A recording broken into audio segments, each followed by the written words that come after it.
एक बात नहीं समझ पा रहा हूँ कि पहले की सरकार के समय 1962, 1965, 1972 की भीषण लड़ाइयाँ हुई। देश पोलियो, प्लेग, हैजा, टीबी जैसी भयंकर महामारी की चपेट में आया, लेकिन सभी का मुफ्त में इलाज हुआ। मुफ्त में पूरे देश का टीकाकरण हुआ। लोगों ने उन सरकारों पर खरबों के घोटाले के आरोप लगाए। कहा गया कि काला धन विदेशों में भेजा गया।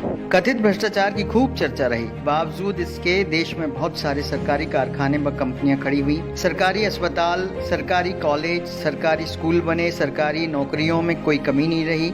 लोगों को नौकरियां दी गई। जो व्यक्ति इंटर मैट्रिक पास कर जाता था उसे घर से बुलाकर नौकरियां दी गई। तनख्वाह में कोई कमी नहीं रही। भत्ता हर वर्ष लगातार बढ़ता था। महंगाई भत्ता 131% तक दिया गया।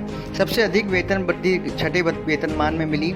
सरकारी कर्मचारियों को पेंशन दिया जाता था। देश की जीडीपी 10% से ऊपर थी।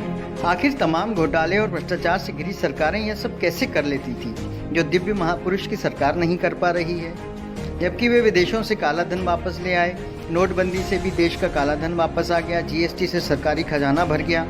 आपातकालीन परिस्थितियों के लिए रिजर्व बैंक में जमा पैसा निकाल लिया गया। फिर पता नहीं क्यों 18-18 घंटे काम करने वाले प्रधानमंत्री के सामने सरकारी संपत्तियां बिक गईं और दिव्य महापुरुष की सरकार नौकरियां, वेतन भत्ते, पेंशन नहीं देकर किसान, मजदूर और आम नागरिकों को सिर्फ टेंशन ही दे रही है। कोई युद्ध नहीं हुआ, जीडीपी माइनस में चल रही है, सभी की नौकरियां चली गईं, फिर भी साहब ने सभी एनजीओ, उद्योगपतियों और देश के नागरिकों से पीएम केयर फंड में पैसा जमा करवा लिया।